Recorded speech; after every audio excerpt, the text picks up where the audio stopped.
Google Research, we developed health acoustics representations, otherwise known as HEAR, which is a foundation model.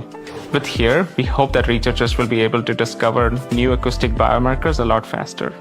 And compared to blood tests and imaging, sound is by far the most accessible piece of information that we can get about a person. In places where access to advanced medical resources is scarce, we can imagine a future where a healthcare professional with a machine learning model on a phone can collect a sample of your sound and inform clinical care.